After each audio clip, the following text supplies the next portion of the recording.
بسم الله الرحمن الرحيم رب اشرح لي صدري ويسر لي أمري واحلل عقدة من لساني يفقهوا قولي. الحمد لله الذي لا مانع لحكمه ولا ناقض لقضائه، والصلاة والسلام على سيد أنبيائه وسند أوليائه وعلى أحبابه المعارضين لأعدائه. أما بعد، فأعوذ بالله من الشيطان الرجيم.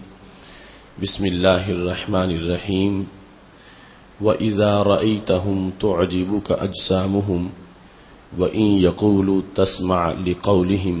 كأنهم خشب مسندة يحسبون كل صيحة عليهم هم العدو فاحذرهم قاتلهم الله أنى يؤفكون. صدق الله العظيم وصدق رسوله النبي الكريم الأمين. إن الله وملائكته يصلون على النبي يا أيها الذين آمنوا صلوا عليه وسلموا تسليما. الصلاة والسلام عليك يا سيدي يا رسول الله وعلى آلك وأصحابك يا حبيب الله. مولاي صل وسلم دائما أبدا على حبيبك خير الخلق كلهم، منزه عن شريك في محاسنه فجوهر الحسن فيه غير منقسم. يا أكرم الخلق مالي من ألوذ به سواك عند حلول الحادث العممي. ربي صل وسلم دائما أبدا على حبيبك خير الخلق كلهم. اللہ تبارک و تعالی جل جلالہ وعم نوالہ واتم برہانہ وعظم شانہ وجل ذکرہ وعز اسمہ کی حمد و ثنا اور حضور سرور کائنات مفخر موجودات زینت بزم کائنات دستگیر جہاں غم گسار زماں سید سروراں حامی بے کساں قائد المرسلین خاتم النبیین احمد مجتبی جناب محمد مصطفیٰ صلی اللہ علیہ وآلہ واصحابہ وبارک وسلم کے دربار گہر بار میں ہدیہ درود السلام عرض کرنے کے بعد وارثان منبر و محراب، ارباب فکر و دانش، نہایت ہی معزز و محتشم سامعین حضرات، رب ذوالجلال کے فضل اور توفیق سے ادارہ صراط مستقیم پاکستان کے زیر اہتمام گوجرانوالا کی سرزمین پر بھٹی میرج ہال میں 16ویں سالانہ فہم دین کورس کے موقع پر ماہ رمضان المبارک کے پرکیف لمحات میں آج ہماری گفتگو کا موضوع ہے فتنہ خارجیت کل اور آج. میری دعا ہے رب ذوالجلال امت مسلمہ کو فتنہ خارجیت سے محفوظ فرمائے اور خالق کائنات جل جلالہ ہم سب کو قرآن و سنت کا فہم عطا فرمائے اور قرآن و سنت کے ابلاغ و تبلیغ اور اس پر عمل کرنے کی توفیق عطا فرمائے. قرآن مجید برہان رشید میں رب ذوالجلال نے سید عالم نور مجسم شفیع معظم صلی اللہ علیہ وسلم کو منافقین کی علامات بتاتے ہوئے یہ ارشاد فرمایا وَإِذَا رَأَيْتَهُمْ تُعْجِبُكَ أَجْسَامُهُمْ جب آپ ان کو دیکھتے ہیں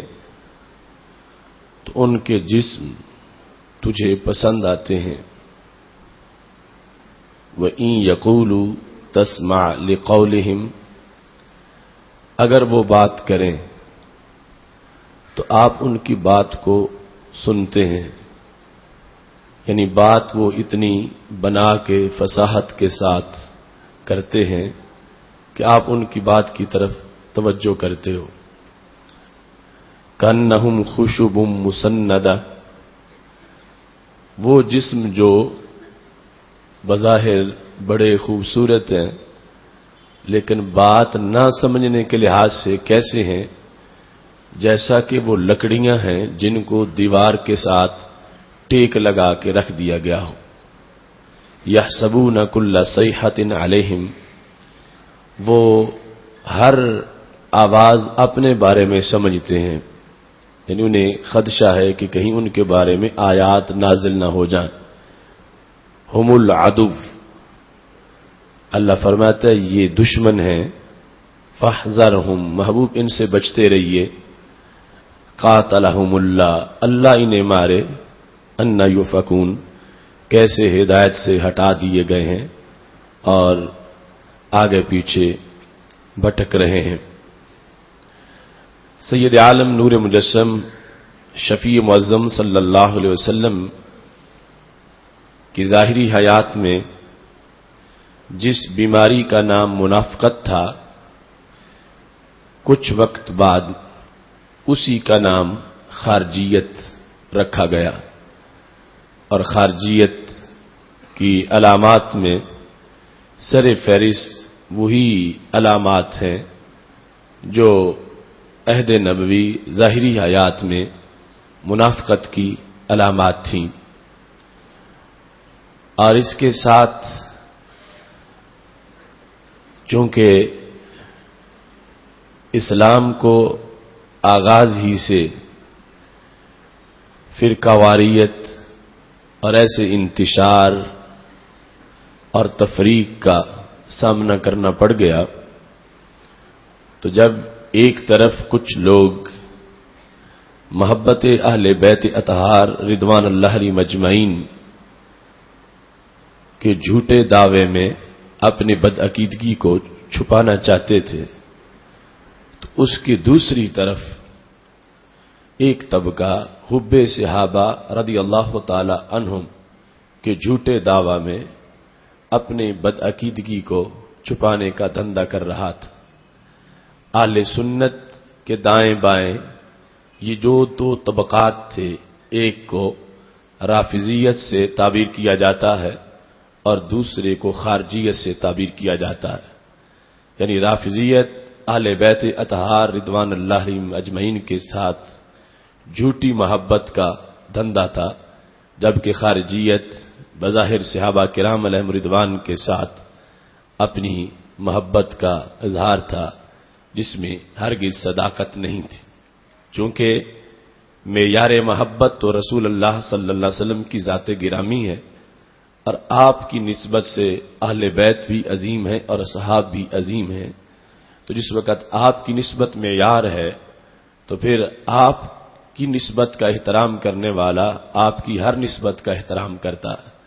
اس سے یہ ممکن نہیں ہے کہ وہ ایک سائیڈ کو مان لے اور دوسری کا بغض رکھے. اس بنیاد پر وہ محبت کے جس کو حب صحابہ کہا جائے اور اس میں بغض اہل بیت ہو، اس کو حب صحابہ بھی نہیں کہا جائے گا.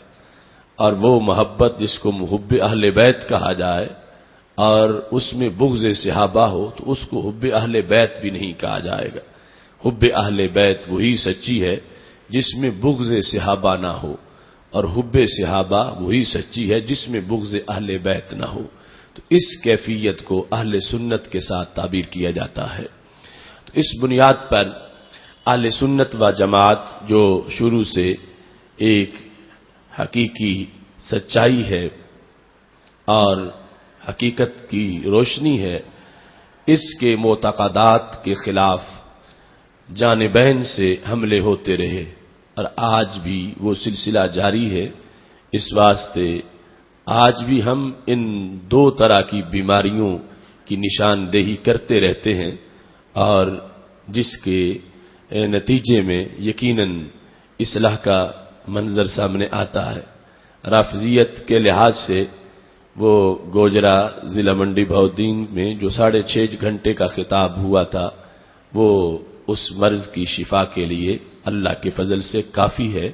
اور سینکڑوں مریض اس سے شفا پا چکے ہیں۔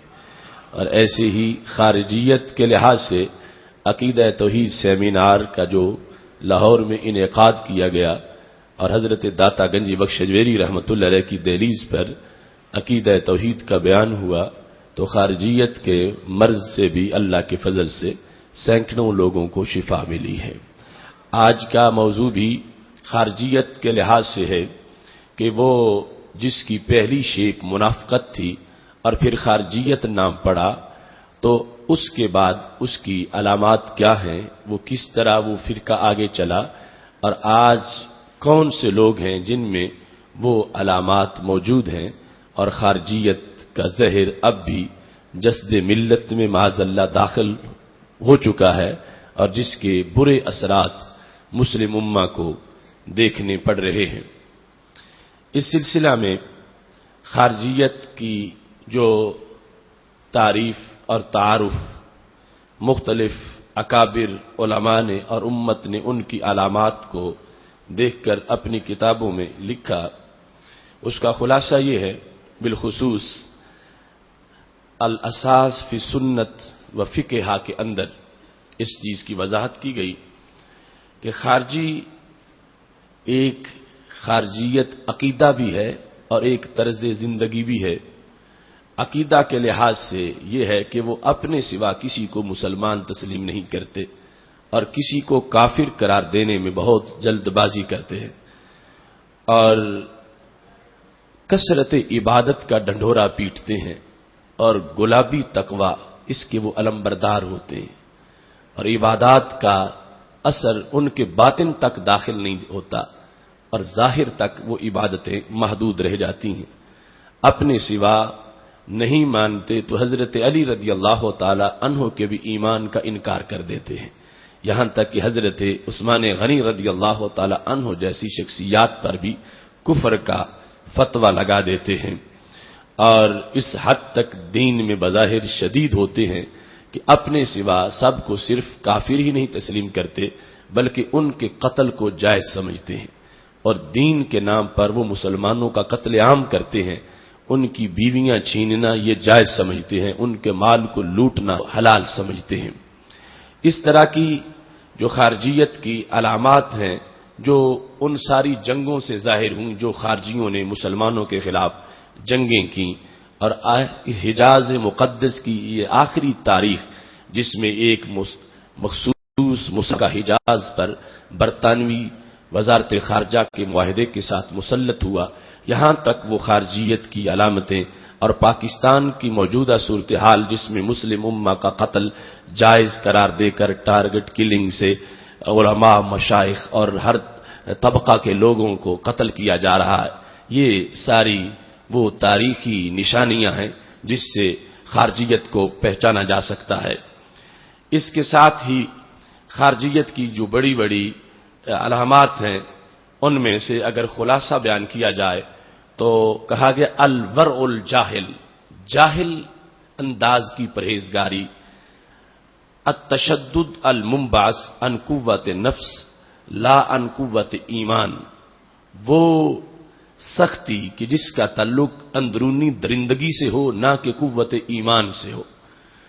اور تیسرے نمبر پر سوء الادب مع من یجب لهم التوقیر والاحترام،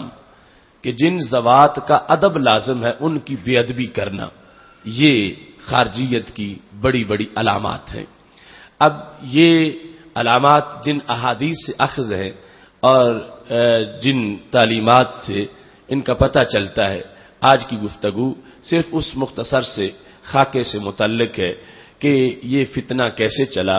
اس کا پس منظر، پیش منظر اور پھر یہ بڑھتا ہوا فتنہ، اس کی علامات کو پہچان کے اس سے اپنے آپ کو بچانا اور اپنی اولادوں کو بچانا نہایت لازم ہے۔ سید عالم نور مجسم شفیع صلی اللہ علیہ وسلم کے عہد ذری میں، ظاہری حیات میں، جب نبی اکرم صلی اللہ علیہ وسلم مال غنیمت تقسیم کر رہے تھے تو ایک شخص جس کا نام ذوالخویسرہ تمیمی تھا، اس نے رسول اللہ صلی اللہ علیہ وسلم پر تنقید کی، اور تنقید کرتے ہوئے اس نے سید عالم نور مجسم شفیع معظم صلی اللہ علیہ وسلم کو ایک مقام پہ یہ کہا، اعدل یا محمد، اللہ کے نبی عدل کرو، اور دوسرے مقام پر بخاری شریف میں ہے اور دیگر مقامات پر اس نے کہا، اتق اللہ، رب سے ڈرو، محمد صلی اللہ علیہ وسلم آپ رب سے ڈرو۔ تو سید عالم نور مجسم شفیع معظم صلی اللہ علیہ وسلم کو جس وقت وہ شخص یہ تلقین کر رہا تھا تو ہمارے آقا صلی اللہ علیہ وسلم کو اس کی بات پہ شدید غصہ آ گیا، اور حضرت عمر رضی اللہ تعالی عنہ نے چاہا کہ میں اسے قتل کر دوں، اور ایک روایت میں حضرت خالد بن ولید رضی اللہ تعالی عنہ نے اجازت مانگی تو سید عالم نور مجسم شفیع معظم صلی اللہ علیہ وسلم نے فرمایا، یہ میری امت کا امتحان ہے، اس کی نسل سے ایسی قوم آئے گی، یقرؤون القرآن ولا یجاوز حناجرہم، وہ قرآن پڑھیں گے مگر حلق سے نیچے نہیں اترے گا، اور اتنی زیادہ عبادت کریں گے کہ اے صحابہ تم یہ سمجھو گے کہ ہماری عبادتیں ان کے مقابلے میں بہت حقیر ہیں، لیکن ان کا مقام کیا ہے دین کے لحاظ سے، یمرکون من الدین کما یمرک السہم من الرمیہ، دین سے یوں کورے ہوں گے جیسے شکار تیر سے گزر کے اندر تیر شکار سے ہو کے نکلتا ہے باہر تو بالکل خالی ہوتا ہے اور اس پر کچھ بھی نہیں ہوتا، ایسے ہی وہ لوگ بظاہر دین میں داخل ہو جائیں گے، دین میں ڈوب جائیں گے، مگر نتیجہ کیا ہوگا کہ بالکل کورے نکل جائیں گے اور دین نام کی کوئی چیز بھی ان کے نامہ اعمال میں موجود نہیں ہوگی۔ اب یہ جو پس منظر تھا سید عالم نور مجسم شفیع معظم صلی اللہ علیہ وسلم کی حدیث میں جس کا جا بجا ذکر ملتا ہے، یعنی سینکڑوں مقامات پر اس کی وضاحت موجود ہے۔ اس صورتحال میں صحابہ کرام علیہم رضوان کو اتنا تعارف ہو چکا تھا کہ ایک ایسی قوم آ جائے گی کہ جس کے ہاتھ میں نہ تورات ہوگی، نہ زبور، نہ انجیل، بلکہ ہاتھ میں قرآن ہوگا، اور قرآن پڑھ کر وہ اپنے نظریات کو پھیلائیں گے، اور لیکن ان کا روح قرآن سے کوئی تعلق نہیں ہوگا، وہ جو تبلیغ کریں گے وہ مضمون قرآن کا نہیں ہوگا، اگرچہ آیات قرآن کی پڑھیں گی مگر مقصد قرآنی نہیں ہوگا، مقصد ان کا اپنا گھڑا ہوا ہوگا، اور اس مقصد کے تحت وہ آگے تبلیغ کریں گے۔ تو اس بنیاد پر صحابہ کرام علیہم رضوان نے خارجیت کے آغاز ہی میں اسی کو پہچانا، اپنی اولادوں کو اس سے بچایا، اپنے لوگوں کو اس سے محفوظ رکھا، اور یہ پیغام دیا کہ ان کے جو بھولے بھالے انداز ہیں ان میں ہرگز تم فریب مت کھانا، اور اپنے آپ کو، اپنی ذریت کو اس سے بچا کے رکھنا۔ اس سلسلہ میں البدایہ والنہایہ میں وہ حقیقت موجود ہے، جلد نمبر 6 صفحہ نمبر 549 پر، کہ جب ایک صحابی کے صاحبزادے کو خارجیت کے فتنے نے گھیر لیا تو انہوں نے اس پر کس رد عمل کا اظہار کیا۔ حضرت ابو طفیل رضی اللہ تعالی عنہ ہمارے آقا صلی اللہ علیہ وسلم کے وہ صحابی ہیں جن کا سب سے آخر میں وصال ہوا، ان کا نام حضرت عامر بن واصلہ کنانی ہے، جنگ احد والے سال ان کی ولادت ہوئی، اور سید عالم صلی اللہ علیہ وسلم کے وصال کے 1 صدی بعد ان کا وصال ہوا۔ تو حضرت ابو طفیل رضی اللہ تعالی عنہ روایت کرتے ہیں کہ سید عالم نور مجسم شفیع معظم صلی اللہ علیہ وسلم بیٹھے تھے تو ایک شخص اپنے بیٹے کو سرکار کے پاس لے آئے، وہ شخص جو صحابی اپنے بیٹے کو لائے ان کا نام حضرت عمر ہے اور اس بیٹے کا نام حضرت فراس ہے۔ تو وہ صحابی رسول اللہ صلی اللہ علیہ وسلم سے آ کے کہنے لگے، اصابہ صداع شدید، میرے بیٹے کو شدید درد ہے، اسے سر درد ہے، تو محبوب اسے آپ اس کا علاج فرمائیں۔ تو اجلسہ بین یدیہ، نبی اکرم صلی اللہ علیہ وسلم نے اس چھوٹے بیٹے کو اپنے سامنے بٹھا لیا، اور وَأَخَذَ بِجِلْدَةٍ بَيْنَ عَيْنَيْهِ، دونوں آنکھوں کے درمیان جو پیشانی کا حصہ ہے اس کو رسول اللہ صلی اللہ علیہ وسلم نے اپنی مبارک انگلیوں سے پکڑ لیا. اس چھوٹے بچے کو سامنے بٹھا کے یہاں سے ماتھے کا یہ حصہ پکڑ کے نبی اکرم صلی اللہ علیہ وسلم نے تھوڑا سا کھینچا اور کھینچ کے چھوڑ دیا تو فنبتت فی موضع اصابع رسول اللہ صلی اللہ علیہ وسلم شعرۃ وذهب عنه الصداع. تو جو مرض تھا وہ دور ہو گیا اور جہاں رسول اللہ صلی اللہ علیہ وسلم کی انگلیاں لگی تھیں وہاں ایک برکت والا بال پیدا ہو گیا. یہ حضرت فراس رضی اللہ تعالی عنہ کے ماتھے پر سب لوگوں نے منظر دیکھا کہ نبی اکرم صلی اللہ علیہ وسلم نے جہاں انگلیاں لگائی ہیں وہاں پہ منہ مبارک اگ آیا. اس بنیاد پر حضرت فراس رضی اللہ تعالی عنہ کے چہرے کی اس برکت کا عام چرچا ہوا کہ سید عالم نور مجسم شفیع معظم صلی اللہ علیہ وسلم کی برکت ہے یہ، اور یہ علامت ہے کہ سرکار کے ہاتھوں سے اس بیٹے کو ایسا نور میسر آیا ہے. حضرت ابو طفیل رضی اللہ تعالی عنہ اپنی روایت میں اس منہ مبارک کے حسن کو بیان کرتے ہیں. کہتے ہیں یہی بچہ رسول اللہ صلی اللہ علیہ وسلم کی وصال کے بعد جب جوان ہوا تو اب خارجیوں کا زمانہ شروع ہو چکا تھا. لما کان زمن الخوارج اجابہم، خارجیوں کا جب زمانہ آ گیا، یعنی وہی قرآن پڑھ کے تبلیغ کرنے والے، وہی حدیث پڑھ کے دین بتانے والے، وہی اپنی طرف سے دعوت دینی عمل کے لحاظ سے اور نماز روزے کی تلقین کرنے والے، یہ خارجیت کا طائفہ جس کو صحابہ سمجھے ہوئے تھے کہ ان کی جڑ منافقت ہے، اب جب انہوں نے صحابہ کے دور میں اپنا تبلیغی نیٹ ورک بنا لیا اور تبلیغ شروع کر دی تو یہ حضرت فراس جو ایک صحابی کے بیٹے ہیں اور خود انہیں نبی علیہ السلام کی زیارت میسر آئی ہے چھوٹی عمر میں اور چہرے پر سرکار کی برکتوں کی علامت موجود ہے، تو خارجیت کا فتنہ اتنا تیز تھا. حضرت ابو طفیل کہتے اجابہم، اس بچے نے بھی خارجیت کو قبول کر لیا. اب جس وقت خارجیت کو قبول کیا تو اس کا اثر کیا ظاہر ہوا؟ کہتے ہیں ساقطت الشعرۃ عن جبہتہ، وہ برکت والا منہ مبارک ماتھے سے جھڑ گیا. ساقطت الشعرۃ عن جبہتہ، رسول اللہ صلی اللہ علیہ وسلم نے جب انگلی رکھی تھی تو منہ مبارک پیدا ہوا تھا. اس بندے نے خارجیت کی بدعقیدگی کو قبول کیا تو وہ منہ مبارک جھڑ گیا. اب جس وقت حضرت عمر کو پتا چلا کہ میرا بیٹا خارجی بن گیا ہے، اب خارجی بنا ہے، یہودی عیسائی نہیں بنا، خارجی بنا ہے، قرآن کے درس سنتا ہے، خارجیوں کے حدیث کا پیغام سنتا ہے، لیکن صحابی سمجھتے ہیں کہ خارجیت کس زہر کا نام ہے، لہذا حضرت عمر رضی اللہ تعالی عنہ نے فوراً اس پہ ایکشن لیا. آج اس لحاظ سے بھی اس حدیث میں ہمارے لیے سبق ہے کہ اگر کسی کا بچہ یوں بد عقیدہ ہو جائے تو اسے غافل نہیں رہنا چاہیے، فوراً اپنے جگر پارے کی صحت کا خیال کرنا چاہیے کہ جس کی بنیاد پر اس کی دین کی حیثیت بھی مخدوش ہو گئی ہے اور اس کی ساری عظمتیں مخدوش ہو گئی ہیں. تو حضرت ابو طفیل رضی اللہ تعالی عنہ نے اپنے بیٹے کو جو اب بچہ نہیں جوان ہو چکا ہے، اخذہ پکڑا، حبسہ زنجیروں میں جکڑا، وقیدہ اور کمرے میں بند کر دیا. اخذہ حبسہ قیدہ، یہ کام کون کرنے والے ہیں؟ یہ کرنے والے ہیں صحابی رسول صلی اللہ علیہ وسلم. اپنے بیٹے کو پکڑ کے باندھ کے کمرے میں بند کر کے بچانا کس سے چاہتے ہیں؟ مخافت ان یلحق بہم، بچانا اس سے چاہتے ہیں کہ کسی خارجی کا درس قرآن جا کے نہ سنیں، کسی خارجی کی باتیں نہ سنیں، کسی خارجی کے پروگرام میں نہ جائے، اس سے کسی خارجی کی ملاقات نہ ہو، کوئی خارجی اس سے آ کے مل نہ سکے. انہوں نے اپنے بیٹے کو کمرے میں بند کر دیا.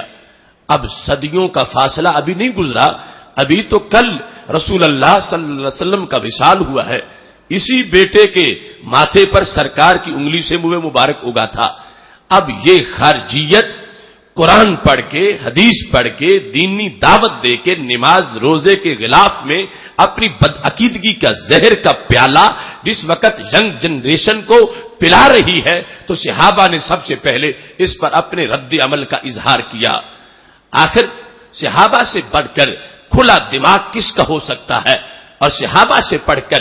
دین کی جامع سوچ کس سے ہو سکتی ہے، اور صحابہ سے بڑھ کر عالمگیر اسلام کا تصور کس کے پاس ہو سکتا ہے؟ یہ سب کچھ ہوتے ہوئے انہوں نے کہا، واضح کیا، اپنے عمل سے ظاہر کیا کہ اگر قرآن کی آڑ میں بدعقیدگی پھیلائی جا رہی ہو تو پھر اپنی اولاد کو اس درس قرآن سے بچانا بھی لازم ہو جاتا ہے۔ اگر قرآن و سنت پیش کر کے اپنی خواہش کا مسلک لوگوں کو پڑھایا جا رہا ہو تو اس وقت والدین پہ فرض ہے کہ وہ اپنی اولاد کی حفاظت کریں اور انہیں ایسے پروگراموں میں مت جانے دیں۔ اب یہ کوئی متشدد مفتی نہیں کہ جس پر کہہ دیا جائے کہ اس کا دنگ دماغ ہے اور کسی کا درس قرآن بھی نہیں سننے دیتا۔ یہ تو صحابی رسول صلی اللہ علیہ وسلم ہے، اور جنہوں نے اپنے بیٹے کو پکڑا ہے، جکڑا ہے اور کمرے میں بند کر دیا ہے، مخافت ان یلحق بہم، فرمایا ہم اسے خارجیوں کے پاس نہیں جانے دیں گے، ان کا درس نہیں سننے دیں گے، اس واسطے کی خارجیت کو ہم جانتے ہیں کہ قرآن و سنت کا نام لے کر وہ لوگوں کا ایمان لوٹتے ہیں۔ تو صحابی نے اپنے بیٹے کو محفوظ کرنے کے لیے کمرے میں بند کر دیا۔ اب جب بد عقیدگی پھیلی، صحابہ نے یہ ایسا طرز عمل اختیار کیا، تو اب جو سننے والے ہیں ان کا حق کیا بنتا تھا؟ تو حضرت ابو طفیل رضی اللہ تعالی عنہ کو پتا چل گیا کہ وہ فراس جن کے ماتھے پر رسول اللہ صلی اللہ علیہ وسلم نے ہاتھ رکھا تو منہ مبارک پیدا ہوا، اب وہ خارجی بن گئے ہیں اور منہ مبارک جھڑ گیا ہے۔ ایک تو پھر نئے سرے سے لوگوں کو پتا چلا کہ یہ سرکار کی وصال کے بعد بھی منہ مبارک نے بتا دیا ہے، جھڑ کے رد عمل ظاہر کر کے اپنے احتجاج سے یہ ثابت کر دیا ہے کہ جس سینے میں خارجیت ہو چہرے پہ نور ایمان باقی نہیں رہتا۔ اگرچہ وہ جتنا ہی قرآن کی آیات پڑھتا رہے، منہ مبارک حضرت فراس کے ماتھے سے جھڑ گیا ہے، اور جھڑ جانے کے بعد اب یہ صورتحال ہے کہ حضرت ابو طفیل رضی اللہ تعالی عنہ نے لازمی سمجھا ہمارے ہوتے ہوئے، صحابہ کے ہوتے ہوئے ایسی صورتحال بن جائے تو یہ درست نہیں ہے، لہذا حضرت ابو طفیل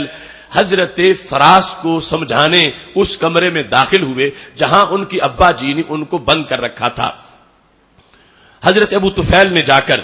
اپنی طرف سے دلائل کا اظہار کیا، اور یہ آج ذمہ داری ہے حق پرستوں کی، جو علماء ہیں، کہ جب پتا چلے کہ اس طرح لوگوں کی اولادیں خراب ہو رہی ہیں اور اس طرح عقائد بگڑ رہے ہیں اور اس طرح لوگوں کو شربت کے نام پر زہر پلایا جا رہا ہے، تو وہ جا کے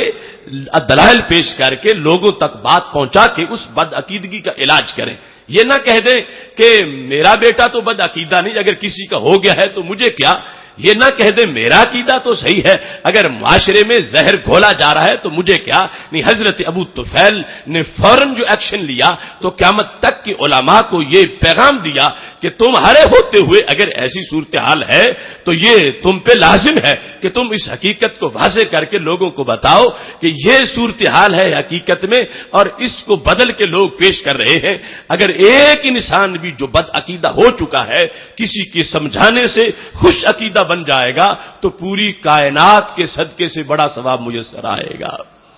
حضرت ابو طفیل رضی اللہ تعالی عنہ چلے گئے اور وہاں جا کر آپ نے جا کے واز کیا، کہتے ہیں دخلنا علیہ، ہم اس حضرت فراس کے پاس گئے،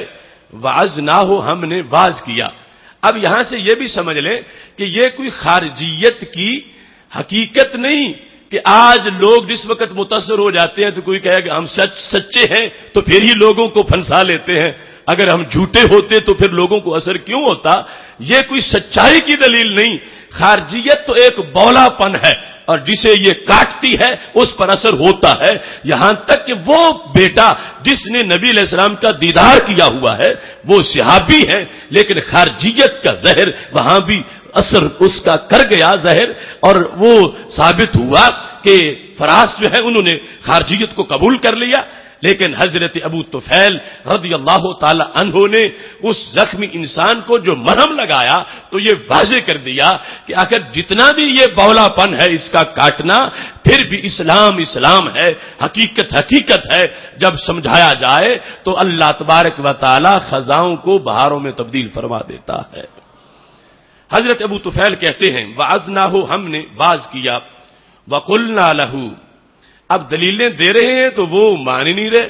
جیسے آج کا بگڑا ہوا بد عقیدہ بچہ، اب اسے سمجھاتے ہیں وہ کبھی کچھ کہہ دیتا ہے کبھی کچھ کہہ دیتا ہے۔ اب سوچو آج تمہیں اس بات پر تعجب کس چیز کا ہے؟ ابھی تو دور صحابہ علیہم رضوان ہے، خارجیت کا آغاز ہے، اور صورتحال یہ ہے کہ اس طرح اس کے اثرات بڑھنا شروع ہو گئے ہیں۔ تو صحابی جو ہیں وہ اس کی مذمت کر رہے ہیں۔ آخر حضرت ابو طفیل نے ایک دلیل پیش کی تو حضرت فراس کے 14 طبق روشن ہو گئے، انہوں نے خارجیت کو تھوکا اور پھر اہل سنت بن گئے۔ وہ کیا دلیل تھی؟ تو حضرت ابو طفیل کہنے لگے الم تر الی برکت رسول اللہ صلی اللہ علیہ وسلم واقعات،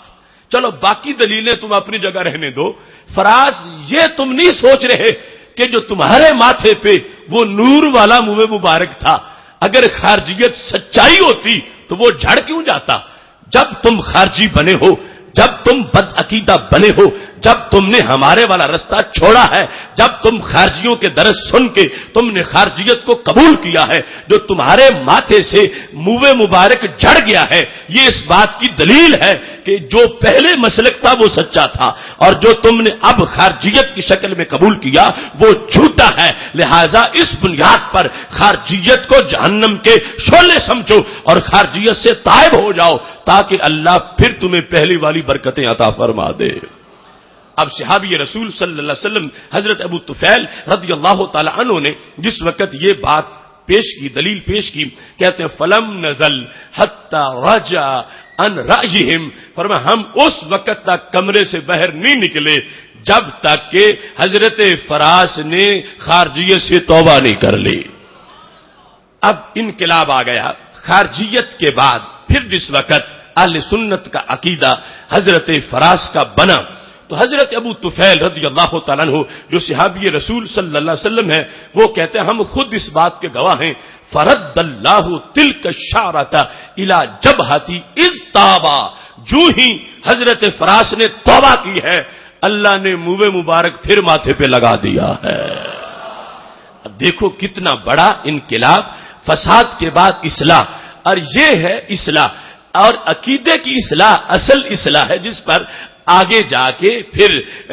مختلف عمل کی زینتیں ملتی ہیں، عظمتیں ملتی ہیں۔ تو آج اگر اس نقطہ نظر کو جس وقت بیان کیا جا رہا ہے اور ہم ہر فورم پر اس کا اظہار کر رہے ہیں تو یہ کوئی ہماری خود ساختہ شدت نہیں ہے، یہ کوئی ہمارا بنایا ہوا طریقہ نہیں ہے، یہ کوئی ہمارا اپنا انداز تبلیغ نہیں ہے، یہ کوئی ہماری اپنی وضع کردی پالیسی نہیں ہے، یہ تو صفہ والوں کی پالیسی ہے، یہ تو صحابہ کرام علیہم رضوان کا انداز تبلیغ کا ان کا فیض ہے، اور ان کی ملی غیرت جو ہے اس کا ایک سبق ہے کہ اگر معاشرے میں بد عقیدگی کی آگ عقیدوں کے خرمن کو جلا رہی ہو تو اس وقت دفاع لازم ہے، اور حقیقت کا بیان کرنا یہ فرض عین ہو جاتا ہے۔ تو اس بنیاد پر ادارہ صراط مستقیم پاکستان اپنے ان اسلاف کی اس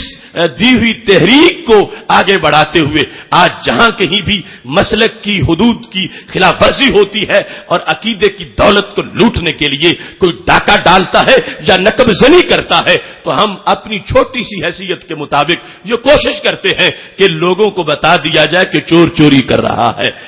اپنی دولت کو محفوظ کر لو۔ اور یہی ہے اگر اس کو کوئی فرقہ واریت کہتا ہے تو اس نے پھر صحابہ کو فرقہ وارانہ تانا دیا ہے۔ صحابہ کرام علیہم رضوان اپنی حمایت، اپنی حماست دینی، اپنی غیرت کا اظہار کرتے ہوئے اگر یہ ایکشن لیتے ہیں تو یہ فرقہ واریت نہیں، یہ جماعت کی بات ہے، یہ اسلام کی بات ہے اور یہ دین کی بات ہے اور یہ حق پرستوں کے راستے کی وضاحت ہے۔ خالق کائنات جل جلالہ اس میں ہمیں توفیق دے کہ جہاں کہیں بھی ایسی چوری ہو رہی ہے ہم وہاں مالک کو جس کی چوری ہو رہی ہے اس کو بتا سکیں، واضح کر سکیں کہ یہ تیرا سب کچھ لوٹا جا رہا ہے، کہ جس سے بڑی کوئی چوری نہیں ہو سکتی۔ اگر ایمان ہی لٹ جائے تو پیچھے رہ کیا جائے گا؟ تو اس بنیاد پر خارجیت کا دفاع اور رافضیت کے مقابلے میں دفاع یہ شروع سے صحابہ کرام علیہم رضوان کے مشن کا حصہ ہے۔ حضرت ابو طفیل رضی اللہ تعالیٰ عنہ کی تبلیغی کوشش کامیاب ہو گئی،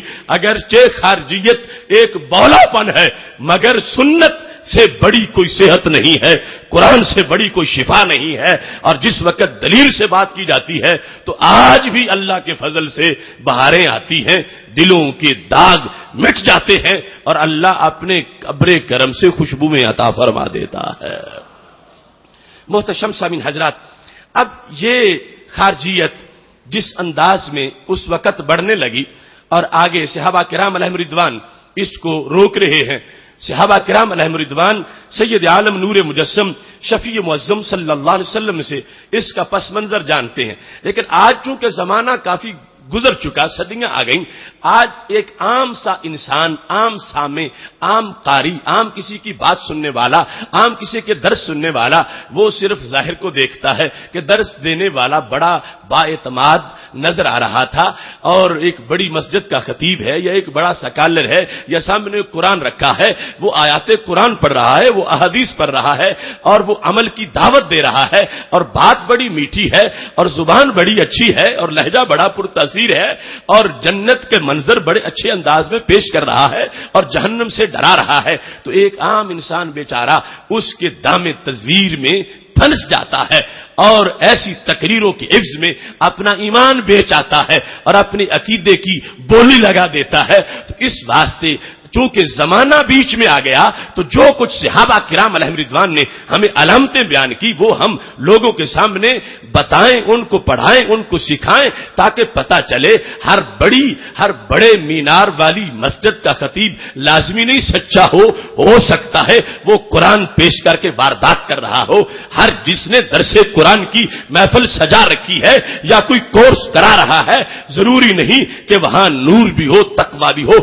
سکتا ہے نور کے نام پر وہ اندھیروں کی سوداگری کرتا ہو سکتا ہے شفا کے نام پر وہ لوگوں کی زندگیوں سے کھیل رہا ہے، ہو سکتا ہے وہ نجات کے نام پر لوگوں کو ہلاکتوں کا لقمہ بنا رہا ہے۔ اس بنیاد پر آج حق پرستوں کے لیے یہ لازم ہے، خود سراپا نور بن جانے سے کب بنتا ہے کام؟ تجھ کو اس ظلمت کدے میں نور پھیلانا بھی ہے، حق نے کر دی دوہری خدمتیں تیرے سپرد، خود تڑپنا ہی نہیں اوروں کو تڑپانا بھی ہے۔ جب چوری قرآن کے زیر سایہ کی جا رہی ہو، جب چوری درس قرآن کے آڑ میں کی جا رہی ہو اور جس وقت لوگوں کے ایمان کے سودے دینی تعلیم کے جھانسے میں کیے جا رہے ہوں تو اس وقت سونا جنگل، رات اندھیری، چھائی بدلی کالی ہے، سونے والوں جاگتے رہنا چوروں کی رکھوالی ہے، آنکھ سے کاجل صاف چرا لیں یا وہ چور بلا کے ہیں، تیری گٹھڑی تاکی ہے اور تو نے نیند نکالی ہے۔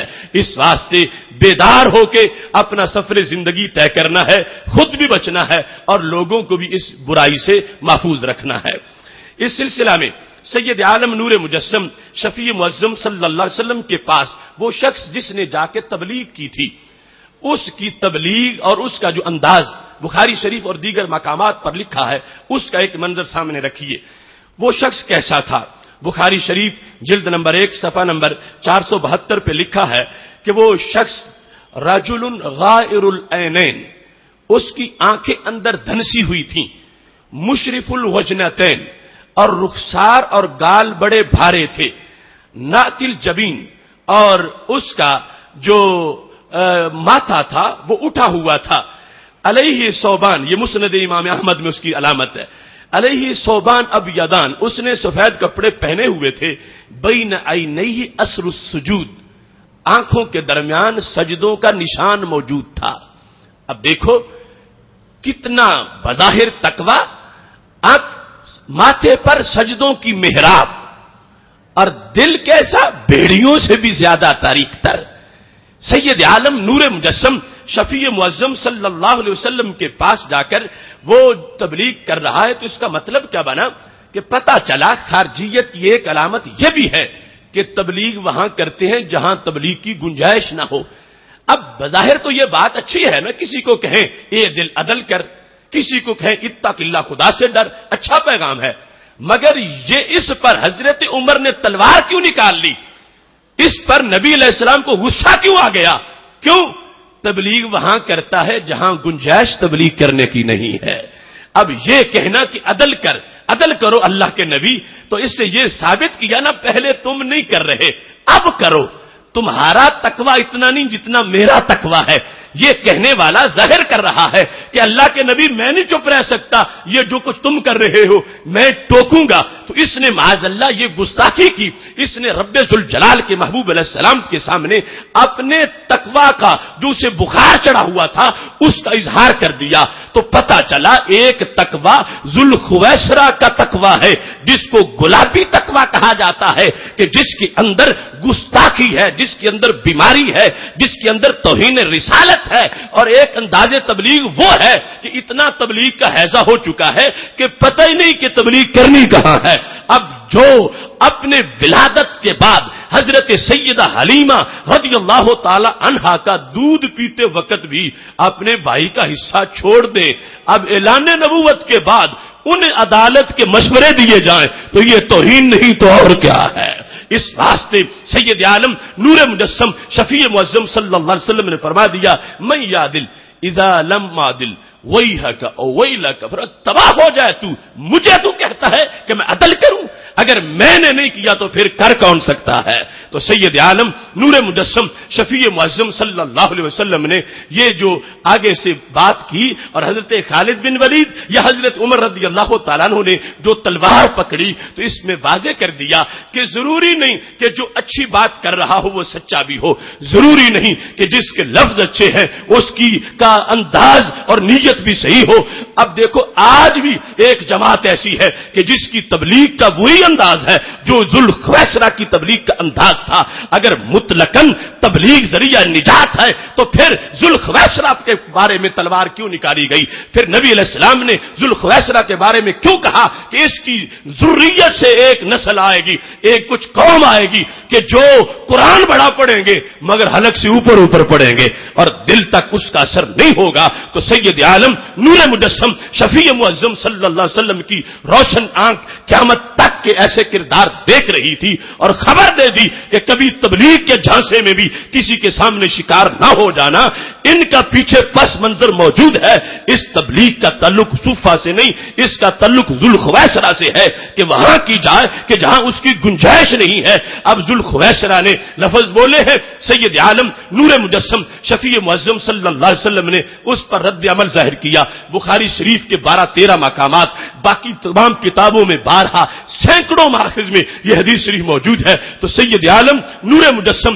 شفیع معظم صلی اللہ علیہ وسلم نے جو قوم ذکر کی کہ ایک قوم آئے گی، صحابہ ان کی یہ علامات ہوں گی۔ اب ایک تو اس وقت جو شخص تھا اس کی علامتیں ہیں، اور پھر اس کو دیکھ کر جو نبی علیہ الصلوۃ والسلام نے آگے علامتیں بیان کی، ان کو اگر آج سامنے انسان رکھ لیتا ہے کوئی الجھن باقی نہیں رہے گی، کوئی اندھیرا باقی نہیں رہے گا۔ اس کو بھرے بازار میں اس بات کا ادراک اور احساس ہوگا کہ مجھے میرے نبی علیہ السلام نے واقعی اس ملت پہ چھوڑا ہے کہ جس کی رات بھی اتنی روشن ہے جتنا دن روشن ہوتا ہے۔ اب سید عالم نور مجسم شفیع معظم صلی اللہ علیہ وسلم کا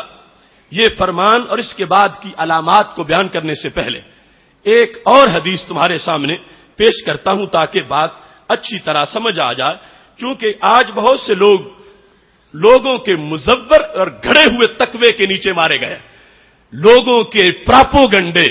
اپنے تقوی کے بارے میں اپنے کارکنوں سے اپنے بارے میں کہلوا کر یا لوگوں کے سامنے کی جو زندگی ہے اس کے لحاظ سے اس طرح کی صورتحال بنا رکھی ہے کہ جس پر جا کر ایک انسان بڑا پریشان ہو جاتا ہے کہ یہ جو مجھے فرشتہ نظر آ رہا ہے اگر یہ بھی بھیڑیا ہے تو میں پھر کدھر جاؤں گا؟ لیکن حدیث بتا رہی ہے کہ چیتے کی آنکھ لے کے چلو، پتہ چلے گا۔ آج کے ماحول میں تو کوئی بات سمجھنا مشکل ہی نہیں رہی۔ ابھی اگلے دن میاں چنو میں گیا تو وہ ماسٹر ریاض نامی خناس جس نے پورا گاؤں اڑا دیا ہے، اپنے گھر جتنا بارود بھرا ہوا تھا، تو لوگ کہنے لگے کہ اتنا نیک لگتا تھا ہمیں، اتنا نیک لگتا تھا، 2 مرتبہ پکڑا گیا، ہم سارے چھڑانے کے لیے چلے گئے کہ یہ بندہ ایسا نہیں ہو سکتا، لیکن ہمیں کیا پتا تھا کہ اس کی داڑھی کے نیچے کتنا شر چھپا ہوا ہے۔ وہ بھیڑیا کہ جس کے اس کرتوت کی وجہ سے پورے گاؤں کی چھتیں اڑ گئیں، لوگوں کی لاشوں کے ٹکڑے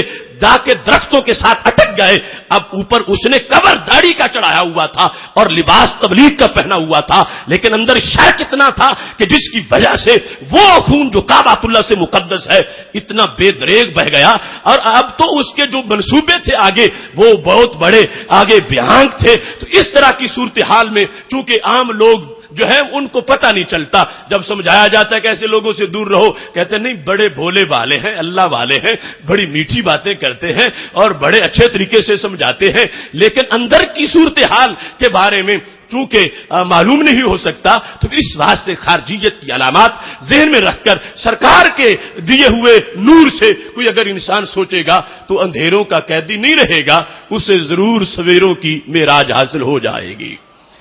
خصائص کبریٰ میں سید عالم نور مجسم شفیع معظم صلی اللہ علیہ وسلم کا یہ فرمان ہے، جلد نمبر 2 ہے، صفحہ نمبر 101 اور 100 پر اس کا ذکر ہے۔ یہ حدیث شریف مصنف ابن ابی شیبہ میں بھی ہے، مسند ابی یعلا میں بھی ہے، اور اس کے علاوہ بہقی میں بھی ہے، مسند بزار میں بھی ہے۔ حضرت انس بن مالک رضی اللہ تعالی عنہ کہتے ہیں ذکروا رجلا عند النبی صلی اللہ علیہ وسلم، صحابہ نے سرکار دو عالم صلی اللہ علیہ وسلم کے پاس ایک بندے کا ذکر کیا، فذاکروا قوتہ فی الجہاد واجتہاد فی العبادت، قوتہ فی الجہاد واجتہادہ فی العبادہ۔ صحابہ سرکار کے سامنے اس بندے کی بڑی تعریف کر رہے ہیں، کہتے ہیں جہاد بڑا کرتا ہے اور پھر عبادت بڑی کرتا ہے، مجاہد بھی چوٹی کا ہے اور پرہیزگار بھی چوٹی کا ہے۔ اب دور صحابہ ہے، رسول اللہ صلی اللہ علیہ وسلم کے سامنے بات ہو رہی ہے، آخر ایک شخص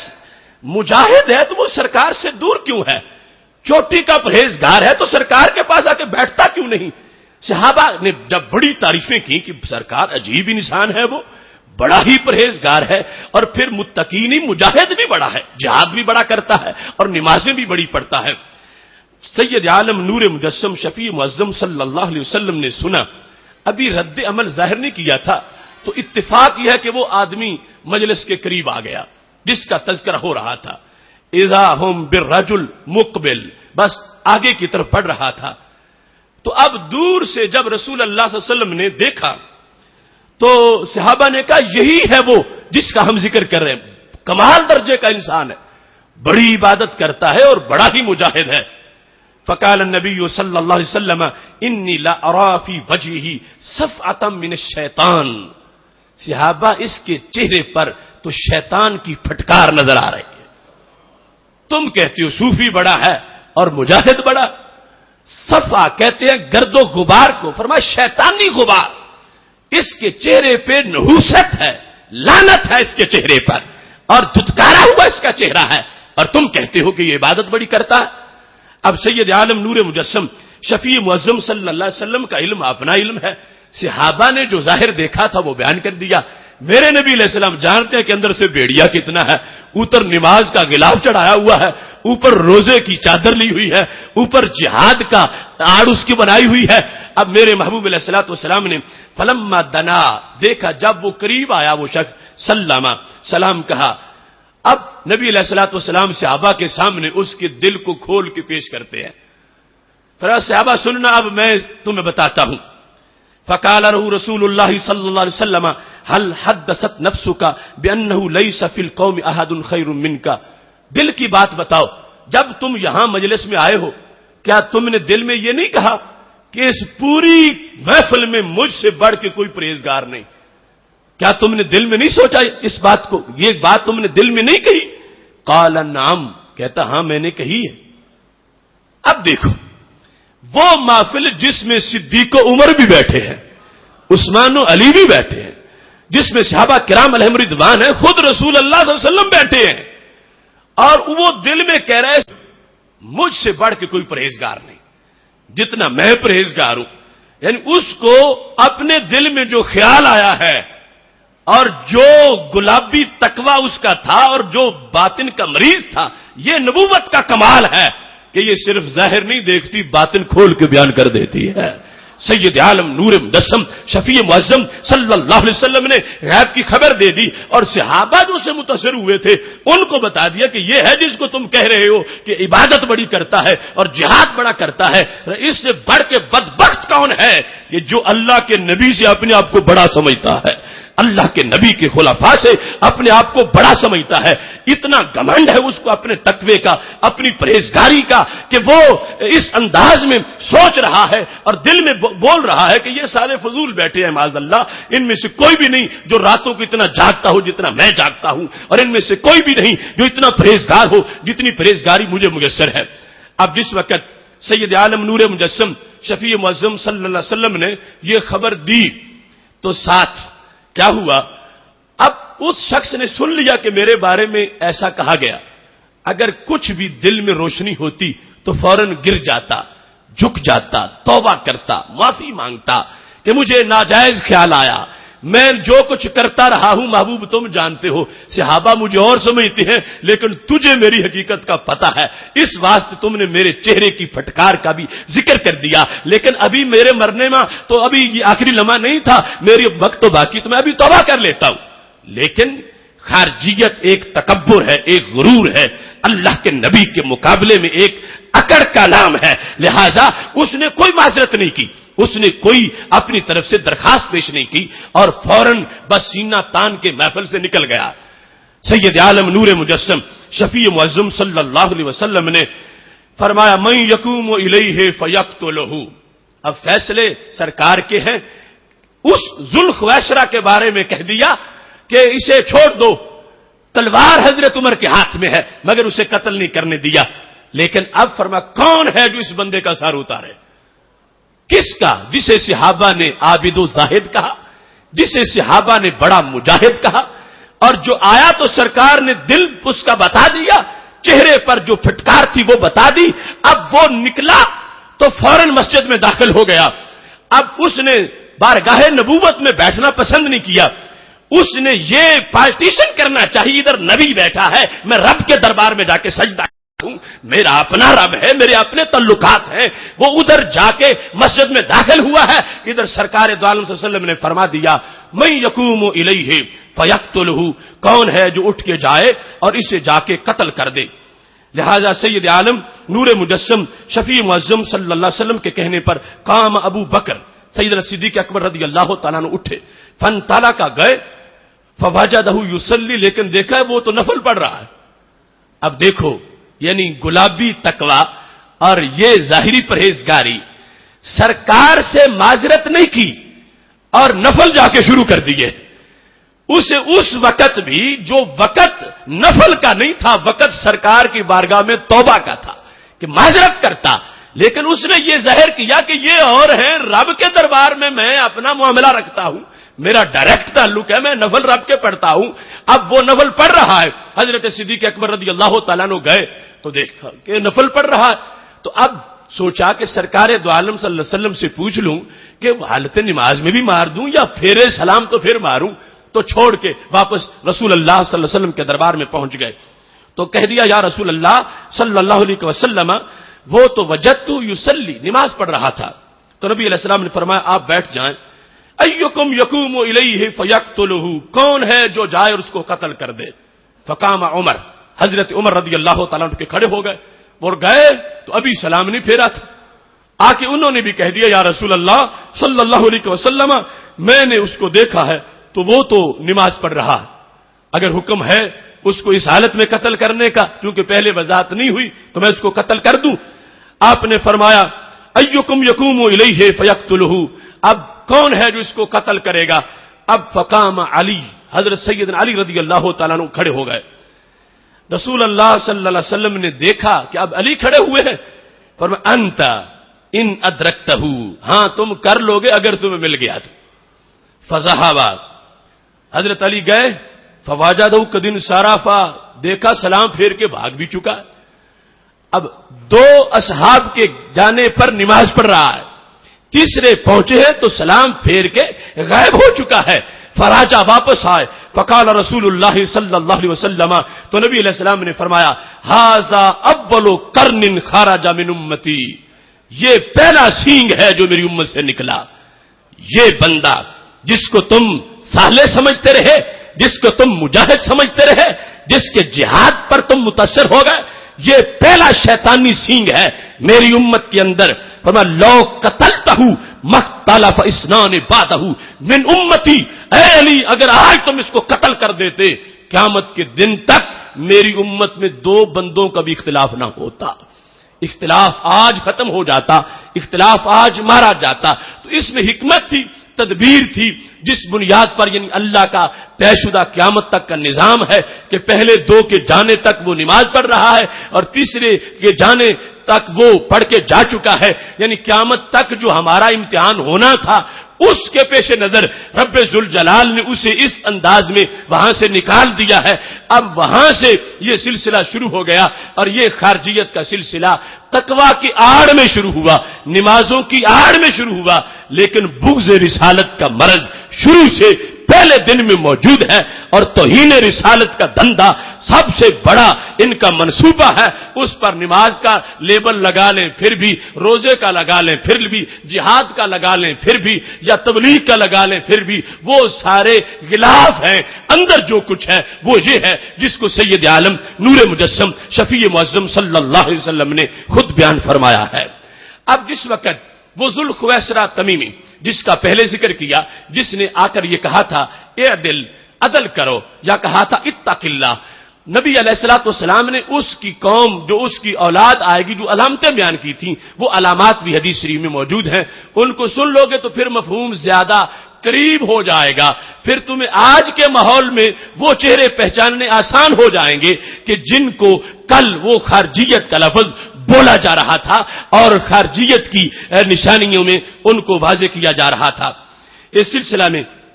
سید عالم نور مجسم شفیع معظم صلی اللہ علیہ وسلم نے فرمایا جو بخاری شریف میں موجود ہے، ان من ذئب ھذا قوم، اس بندے کی نسل میں ایک قوم ہے، کیا ہوگا؟ یقرؤون القرآن، وہ قرآن پڑھ کے تبلیغ کریں گے. تو پتہ چلا کہ وہ جو فتنہ تھا اس کی اولین علامت قرآن سے ہی بیان کی گئی. یعنی آج اگر کوئی معیار حق اس کو بناتا ہے درس قرآن کو، تو یہ تو علامت بیان کی گئی کہ حق والے بھی دیں گے اور خارجی بھی دیں گے. خارجیت اپنا جو پیغام ہے وہ قرآن سے پیش کرے گی. نبی علیہ الصلوۃ والسلام نے فرما دیا وہ نہ گرنتھ پڑھیں گے، نہ بائبل پڑھیں گے، تورات زبور انجیل یہ سامنے نہیں، قرآن سے وہ اپنا پیغام دیں گے. اور کیا کریں گے؟ پڑھیں گے لا یجاوز حناجرہم، مگر حلق سے اوپر اوپر پڑھیں گے، اندر نہیں قرآن داخل ہوگا. پڑھیں گے قرآن ہی اور قرآن اندر میں وہ داخل نہیں ہو سکے گا. پھر کیا علامت بیان کی؟ بخاری شریف جلد نمبر 2 757 صفحے پر اور 56 صفحے پر یہ بات موجود ہے کہ نبی علیہ الصلوۃ والسلام نے فرمایا یخرج فیکم قوم تحقرون صلاتکم مع صلاتہم، صحابہ تم اپنی نماز ان کے مقابلے میں حقیر سمجھو گے، وصیامکم مع صیامہم، اپنا روزہ ان کے مقابلے میں حقیر، وعملکم مع عملہم، اپنا عمل ان کے مقابلے میں حقیر. یقرؤون القرآن ولا یجاوز حناجرہم، وہ قرآن پڑھیں گے مگر حلق سے نیچے نہیں جائے گا. دوسرے مقام پر ذوالخویسرہ کی حدیث میں ہی اس چیز کو بیان کیا گیا ہے. اب یہاں سے اس بات کو سمجھنا بھی آسان ہو گیا کہ یہ بات ہندو کی نہیں، یہ بات سکھ کی بھی نہیں، یہ بات یہودی کی بھی نہیں، یہ بات عیسائی کی بھی نہیں، چونکہ ہمارے قبلے کی طرف منہ کر کے نہ یہودی نماز پڑھتا ہے نہ عیسائی نماز پڑھتا ہے، اور ہندو تو پڑھتا ہی نہیں، سکھ تو پڑھتا ہی نہیں. ایسی قوم ہوگی نمازی، پڑھے گی نماز، اور قبلہ ہمارا ہی ہوگا، اور نماز بھی اتنی پڑے گی کہ بعد والے تو کیا صحابہ تم سمجھو گے کہ ہم تو اتنی پڑھتے ہی نہیں جتنی یہ نمازیں پڑھتے ہیں۔ تو اس بنیاد پر جو ظاہری تقویٰ ہے، ظاہری دینی کام ہے، ظاہری دین کی چادر ہے، اس کا مکمل بیان سید عالم صلی اللہ علیہ وسلم نے اس بدبخت انسان کی اس ذریت کی علامتیں بیان کر دی جو نبی علیہ الصلوۃ والسلام کو تانے دے رہا تھا کہ تم عدالت نہیں کرتے اور تم پرہیزگار نہیں ہو، اور میرے کہنے پر تم پرہیزگاری اختیار کر لو معاذ اللہ۔ نبی علیہ الصلوۃ والسلام نے اس کی ذریت کی ان علامتوں کو بیان کر دیا۔ پھر سید عالم نور مجسم شفیع معظم صلی اللہ علیہ وسلم نے دوسرے مقام پر جو ان کی علامات کو بیان کیا تو پاک محبوب علیہ الصلوۃ والسلام ارشاد فرماتے ہیں وہ سیکون فی امتی اختلاف و فرقہ، میری امت میں اختلاف آ جائے گا، فرقہ واریت ہو جائے گی۔ البدایہ والنہایہ جلد نمبر 8 صفحہ نمبر 316 پر یہ لکھا ہے، فرمایا ایسی قوم آ جائے گی یحسنون القیل و یسیئون الفعل، بات بڑی میٹھی کریں گے، یحسنون القیل، قول ان کا بڑا ہی محبت سے بھرا ہوا گا، یعنی بغل میں چھری منہ میں رام رام۔ یحسنون القیل و یسیئون الفعل، فعل بڑا بھیانک ہوگا، کرتوت بڑے برے ہوں گے، مگر باتیں بڑی اچھی کریں گے، باتیں بڑی پرہیزگاری کی ہوں گی، اور بہت زیادہ باتوں کے اندر ان میں یہ لذت بظاہر لائیں گے، دین کی بات کریں گے، دین کی طرف دعوت دیں گے اور لوگوں کو حق کی طرف پیغام دیں گے۔ یہاں تک کہ فرمایا یدعون الی کتاب اللہ ولیسوا منہ فی شیء، جسے بھی دعوت دیں گے قرآن کی دعوت دیں گے، جسے بھی بلائیں گے قرآن کی طرف بلائیں گے، ولیسوا منہ فی شیء، حالانکہ ان کا قرآن سے کوئی تعلق ہی نہیں بنتا، ان کا جو باطن ہے اس کے لحاظ سے وہ اس لائق ہی نہیں کہ قرآن کا نام لیں، لیکن یدعون الی کتاب اللہ، دعوت دیں گے تو وہ دعوت جو ہے وہ قرآن مجید کی دعوت ہوگی اور قرآن مجید کی طرف وہ لوگوں کو بلا رہے ہوں گے۔ یہاں تک کہ سید عالم نور مجسم شفیع معظم صلی اللہ علیہ وسلم نے فرما دیا، اب اسے علم غیب نہ کہیں تو کیا کہیں، جامع ترمذی شریف کی حدیث شریف جلد نمبر 2 صفحہ نمبر 63 پر میرے محبوب علیہ الصلوۃ والسلام نے فرما دیا یخرج فی آخر الزمان رجال، آخری زمانے میں ایسی قوم آئے گی یقتلون الدنیا بالدین، جو دین کے ذریعے سے اپنی دنیا کی منمانیاں کریں گے۔ ان کی صورتحال کیا ہوگی؟ فرمایا یلبسون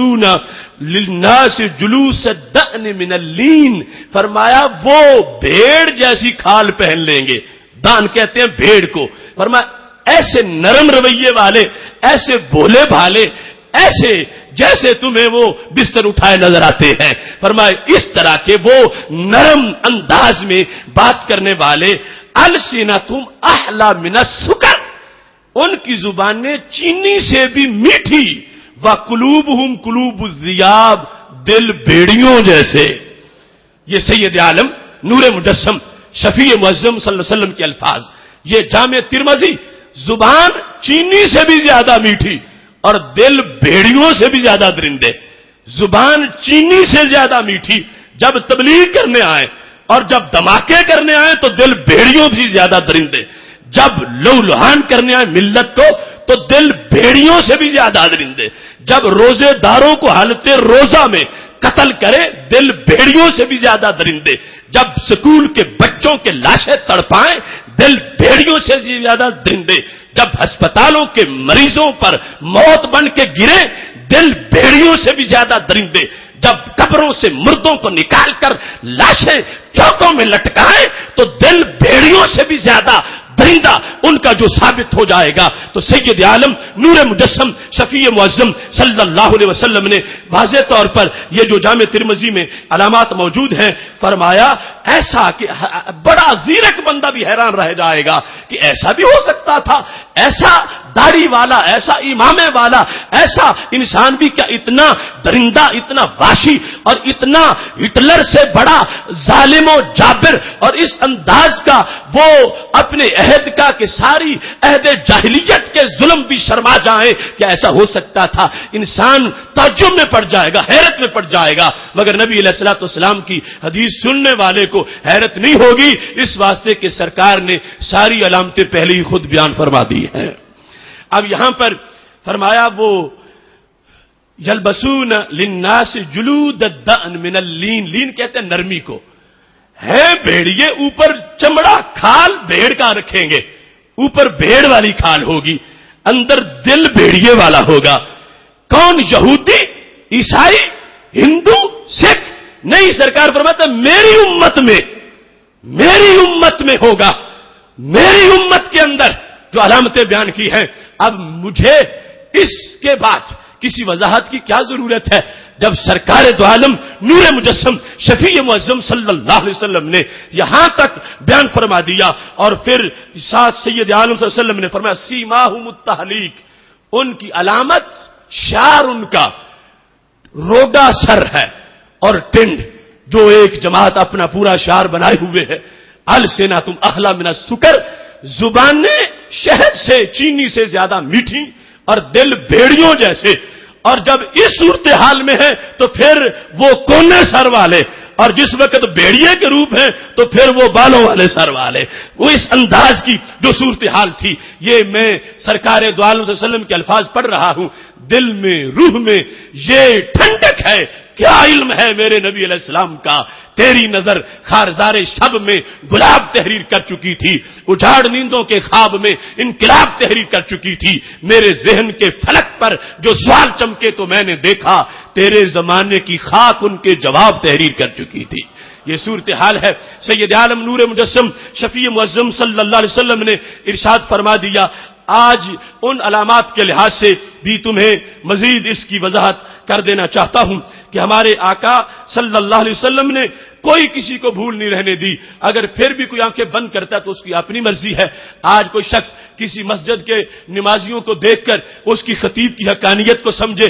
رش بڑا ہے، مجمع بڑا ہے، مسجد بھری ہوئی ہے، اس کو اگر کوئی معیار بناتا ہے تو یہ بھی معیار حق نہیں ہے۔ میرے محبوب علیہ الصلوۃ والسلام نے اس چیز کی وضاحت کی، فرمایا معیار حق ہے دل، ایمان اور عقیدہ، نہ بڑا مینار معیار حق ہے، نہ کسی کا جبہ و دستار معیار حق ہے، اور نہ ہی نمازیوں کی تعداد معیار حق ہے، اور نہ ہی دینی کاموں کی بظاہر چمک یہ معیار حق ہے۔ یہ سب کچھ ہو کے بھی انسان باطل کا علمبردار ہو سکتا ہے۔ اب دیکھو سید عالم نور مجسم شفیع معظم صلی اللہ علیہ وسلم کا یہ فرمان، جس کو پاک محبوب علیہ الصلوۃ والسلام نے اپنے صحابہ کرام علیہم رضوان کے سامنے بیان کیا، مشکات کے صفحہ نمبر 38 پہ موجود ہے۔ فرمایا حضرت سیدنا علی رضی اللہ تعالی عنہ اس کی روایت کرتے ہیں، یوشکو ان یاتی علی الناس زمان، میرے نبی علیہ السلام فرماتے ہیں قیامت سے پہلے قریب ہے ایسا زمانہ آ جائے گا، لا یبقى من الاسلام الا اسمہ، اسلام کا صرف نام باقی رہ جائے گا۔ پھر فرمایا ولا یبقى من القرآن الا رسمہ، قرآن کے صرف لفظ باقی رہ جائیں گے۔ مساجدہم عامرہ، مسجدیں ان کی نمازیوں سے بھری ہوئی ہوں گی۔ مساجدہم عامرہ، نمازیوں سے خالی نہیں، مسجدیں نمازیوں سے بھری ہوئی ہیں۔ وہی خراب من الہدی، مگر ہدایت کے لحاظ سے بالکل بنجر ہے۔ ویسے بڑی رونق ہے مسجدوں میں، مگر ہدایت کے لحاظ سے کباڑا ہو چکا ہے۔ مساجد عامرہ، اب نگاہیں اٹھا کے دیکھ لو ان کے مراکز کو، اور سرکار کا فرمان سامنے رکھو، اور اس چیز کو کبھی معیار حق نہ بناؤ۔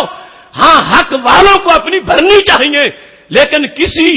بد عقیدہ کی بری ہوئی دیکھ کر اپنا ایمان نہیں بیچانا چاہیے وہاں جا کر۔ مساجدہم عامرہ، اب مسجدیں عامرہ یہودیوں کی نہیں، عیسائیوں کی نہیں، ہندوؤں کی نہیں، سکھوں کی نہیں، بدھوؤں کی نہیں، یہ مسجدیں عامرہ وہ خارجیت کی مسجد جو نمازیوں سے بھری ہوئی ہے، مگر کیا ہے؟ فرمایا خراب من الہدی، ہدایت کے لحاظ سے ویران ہے، خراب ہے، اجڑی ہوئی ہے۔ علماؤہم شر من تحت ادیم السماء، اور آسمان کی چھت کے نیچے ان کے علماء سے بڑھ کے کوئی بری چیز نہیں۔ جو ابن عمر نے کہا تھا، بخاری میں ہے، کان ابن عمر یراہم شرار خلق اللہ انہم امتلکوا الی آیات نزلت فی الکفار فجعلوها للمؤمنین۔ ابن عمر کہہ رہے ہیں جو خطیب ولیوں کی آیت پڑھ کے بتوں پہ لگائے، اس سے بڑھ کر مخلوق کا کوئی فرد برا نہیں ہے، وہ سب سے برا ہے۔ تو نبی علیہ السلام نے فرمایا کہ ان کے خطیب، ان کے علماء چھت کے نیچے پوری زمین پر مخلوق میں بدترین لوگ ہوں گے، من عندہم تخرج الفتنہ، ان سے فتنہ نکلے گا، جیکٹیں ان کی مسجدوں سے برآمد ہوں گی، دھماکوں کی تعلیم وہاں دی جائے گی، خود کش وہاں تیار کیے جائیں گے، ان کے اندر ساری بیماریاں موجود ہوگی، فیہم تعودو، اور لوٹ کے فتنہ پھر وہیں داخل ہو جائے گا۔ یہ سید عالم نور مجسم شفیع معظم صلی اللہ علیہ وسلم نے واضح فرما دیا تھا، اور یہ خبر بھی دے دی آج کے حالات کے لحاظ سے کہ جو مستقبل کا نتیجہ ہے۔ میرے محبوب علیہ الصلوۃ والسلام نے فرمایا جب بھی سینگ نکلے گا اسے کاٹا جائے گا، فرمایا اگرچہ ولو 20 مرہ، قیامت سے پہلے 20 مرتبہ بھی خارجیت کا سینگ پھوٹا تو ہر مرتبہ کٹتا رہے گا اور کاٹا جاتا رہے گا۔ اور اس انداز کی جو صورتحال تھی وہ بھی سید عالم نور مجسم شفیع معظم صلی اللہ علیہ وسلم نے بیان فرما دی۔ اور ساتھ یہ مسجد اور تقوی کے لحاظ سے دوسری حدیث شریف جو مستدرک للحاکم کتاب الفتن میں موجود ہے، میرے آقا صلی اللہ علیہ وسلم سے حضرت عبداللہ بن عمر رضی اللہ تعالیٰ عنہ روایت کرتے ہیں، یاتی علی الناس زمان، ایک زمانہ آئے گا، یجتمعون فی المساجد، لوگ اکٹھے ہوں گے مسجد میں، لیس فیہم مومن، مومن ایک بھی نہیں ہوگا، لیس فیہم مؤمن، مسجد بھری ہے نمازیوں سے، مومن ان میں کوئی نہیں۔ مستدرک للحاکم کی حدیث شریف ہے جس کو شرط شیخین پر جو ہے امام بخاری کی شرط پر، امام مسلم کی شرط پر، اس کو سید عالم نور مجسم شفیع معظم صلی اللہ علیہ وسلم سے اس انداز میں روایت کیا گیا۔ لہذا اب یہ خارجیت کے لحاظ سے جو علامتیں سید عالم نور مجسم شفیع معظم صلی اللہ علیہ وسلم نے بیان کی، ان میں بڑی علامت کا اس وقت مظاہرہ ہو رہا ہے۔ اپنے سوا ہر ایک کو قتل کرنا، اپنے سوا ہر ایک کے خون کو جائز سمجھنا، یہ نہ دیکھنا وقت سحری کا ہے، یہ نہ دیکھنا وقت افطاری کا ہے، یہ نہ دیکھنا کوئی بندہ حالت روزہ میں ہے، یہ نہ دیکھنا رب کی مسجد میں نماز پڑھ رہا ہے، یہ نہ دیکھنا کہ بچہ ہے ابھی بالغ نہیں، یہ نہ دیکھنا کہ کوئی وطن کا محافظ اپنے ٹریننگ سینٹر میں ہے، کسی کی کسی حیثیت کی کوئی پرواہ نہ کرنا، نہ یہ دیکھنا کہ عالم ہے، مفتی ہے، حافظ ہے، قاری ہے، محدث و مفسر ہے، نہیں، اپنا باطن کا درندہ تب خوش ہوتا ہے کہ ہر ایک کا لہو بہایا جائے اور قبروں سے نکال کے لوگوں کی لاشیں جو ہیں ان کو لٹکائی جائیں۔ یہ جو صورتحال ہے اس کی خارجیت کی یہ دلیل کہ یہ اس کا وہ پہلو بھی سید عالم نور مجسم شفیع معظم صلی اللہ علیہ وسلم نے بیان کر دیا۔ اور پھر اگرچہ ہمارے حکمران موجودہ ان کی کوئی اسلامی ایمانی حیثیت ایسی نہیں کہ ان کی کسی خلافت یا حکومت کو ایمانی اسلامی کہا جائے، جو اپنے عہد کے بگھوڑے بھی ہیں، مجرم بھی ہیں، مگر خارجیت جو ہے اس نے بادشاہوں سے ٹکر لی، اگرچہ بادشاہ حضرت علی بھی ہو، خارجیت کا حصہ ہے کہ وہ حکمرانوں سے ٹکراتی ہے۔ خارجیت جو ہے اپنی بد باطنی، اپنے کنٹرول اور اپنی حکومت کی خاطر، اپنی خواہش کے لیے وہ ہمیشہ ٹکراتی آئی، اور یہ سارا سلسلہ موجود ہے۔ حضرت سیدنا علی رضی اللہ تعالی عنہ نے جب خارجیوں کے سر اتارے، شام کے رستے پر سر جوڑے گئے اور کہا گیا یہ اللہ کے آسمان کے نیچے کتوں سے بھی برے ہیں، کلاب نار ہیں، جہنمی کتے ہیں کہ جن کو میں نے قتل کیا۔ صحابہ نے یہ کہا یہ یہودی عیسائی نہیں تھے، یہ خارجیت تھی جو حضرت علی رضی اللہ تعالیٰ عنہ سے ٹکرائی اور کہہ دیا علی تمہیں امیر المومنین کیا مانے، تم تو مومن بھی نہیں ہو، کیونکہ تم نے اللہ کے سوا بندوں کا فیصلہ مانا ہوا ہے۔ حضرت امیر معاویہ سے صلح میں تم نے حضرت عمر بن عاص اور حضرت ابو موسیٰ اشعری کو کیوں حکم مانا ہے، جبکہ رب فرماتا ہے ان الحکم الا للہ۔ یہ ہے خارجیت جنہوں نے آیتیں پڑھ کر ان کو پر فتوے لگائے جن کے گھر قرآن اترا تھا، اور حضرت علی رضی اللہ تعالیٰ نے واضح کر دیا آیت سچی ہے مگر مطلب تم جھوٹا لے رہے ہو۔ تو اس انداز میں یہ عدل کی باتیں اور نظام عدل کی باتیں ان کے ڈھانڈے اس زویل فیصلہ سے ملتے ہیں جب نبی علیہ السلام سے بھی وہ کہہ رہا تھا عدل کرو، اے عدل، اس کی زبان پر بھی عدل ہی تھا، وہ بگھوڑا اپنی بد باطنی پر عدل کا لباس پہنا کر، لباتا پہنا کے اپنی بد عقیدگی کو چھپانا چاہتا تھا، مگر میرے محبوب علیہ الصلوۃ والسلام نے ساری صورتحال بیان کر دی، یہاں تک کہ اس انداز میں اس چیز کو بیان کیا گیا۔ طبرانی نے موجم کبیر میں اور موجم اوسط میں اس حدیث شریف کو روایت کیا۔ اب دیکھنا، آج ہی نہیں، کل جب حجاز پہ قبضہ ہو رہا تھا، اور کل جب طائف کے مسلمانوں کو شہید کیا جا رہا تھا، کل جب مدینہ منورہ کے لوگوں پر لاٹھیاں اور گولیاں چلائی جا رہی تھیں، کل جب برطانوی وزارت خارجہ سے ٹینک لے کر ایک تحریک حجاز پہ قبضہ کر رہی تھی، اس وقت بھی خارجیت کی وہ شرمناک سرگرمیاں سامنے آئیں، لیکن سب سے پہلا قتل اگر اس تحریک نے کیا حجاز میں تو وہ مسلح پہ کھڑے ہوئے اس امام کا قتل تھا جو جمعے کے دن جمعے کی نماز پڑھا رہا تھا۔ اور اگر پیچھے جا کے دیکھیں تو سید عالم نور مجسم شفیع معظم صلی اللہ علیہ وسلم کا یہ فرمان، جس میں حضرت عمارہ کا ذکر موجود ہے۔ حضرت عمارہ لیسی وہ جہاد میں نکلے ہوئے تھے اور اہواز جگہ جو ایران عراق بارڈر کے قریب ہے وہاں جہاد کرتے کرتے پہنچ چکے تھے۔ کہتے ہیں جو ان کے ساتھ دوسرے صحابی موجود ہیں کہ وہاں پر ہمیں اذان کی آواز آئی۔ یہ راوی حضرت حمید بن ہلال، اور